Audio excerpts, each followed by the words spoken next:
আগামীকাল রাত অর্থাৎ 10ই এপ্রিল রাত 1টায় রিয়াল মাদ্রিদের সামনে ডু অর ডাই ম্যাচ। এই ম্যাচটি জিতলে রিয়াল মাদ্রিদ শিরোপা লড়াইয়ে টিকে থাকবে।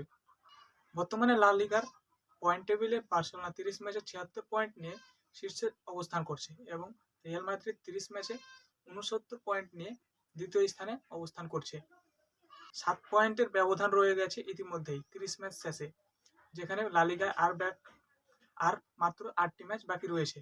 10ই এপ্রিল শুক্রবার রাত 1টায় বাংলাদেশে এই ম্যাচ যদি রিয়াল মাদ্রিদ হারে, তাহলে পয়েন্টের কাটিয়ে লা লিগা জেতা প্রায় অসম্ভব হয়ে যাবে, যেখানে 10 পয়েন্টের গ্যাপ হয়ে যাবে। কিন্তু জিতলে আশা বেঁচে থাকবে, কারণ কামব্যাক শুরু হবে এই ম্যাচ থেকেই। এটাই শেষ ম্যাচ হয়তো রিয়াল মাদ্রিদের কামব্যাকের জন্য। বার্নাব্যুর 85,000 ফ্যান আজ রাতে গর্জে উঠবে, আকাশ বাতাসে কাঁপিয়ে চিৎকার করবে হালা মাদ্রিদ। কারণ এটা শুধু 3 পয়েন্টের ম্যাচ না, এটা একটি প্রাইজের লড়াই, এটি ইতিহাসের লড়াই, শিরোপার লড়াই। এবার কথা বলি খেলোয়াড়দের নিয়ে। খেলোয়াড়দের মধ্যে কিলিয়ান এমবাপ্পে এই মৌসুমে যতগুলো গোল করেছে তার চেয়ে আজ বেশি মরিয়া থাকবে একটি গোল করার জন্য।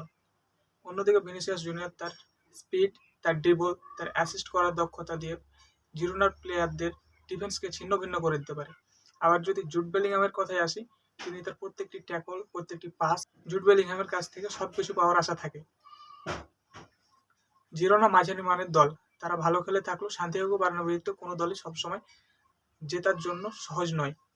এখানে ফ্যানরা অতিরিক্ত খেলোয়াড় হিসেবে কাজ করে। 2017-18 সালে চ্যাম্পিয়ন্স লিগের শুরু করে অনেকবার অসম্ভবকে সম্ভব করেছে রিয়াল মাদ্রিদ।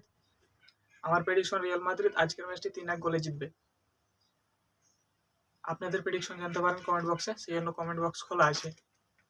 ভিডিওটি যদি ভালো লেগে থাকে তাহলে ভিডিওটিতে একটি লাইক করে দেবেন এবং এই ফুটবল সম্পর্কীয় আরও অ্যানালাইসিস ভিডিও পেতে আমাদের ফুটবল অ্যানালাইসিস বাংলা ইউটিউব চ্যানেলটিকে সাবস্ক্রাইব করে দেবেন। ধন্যবাদ।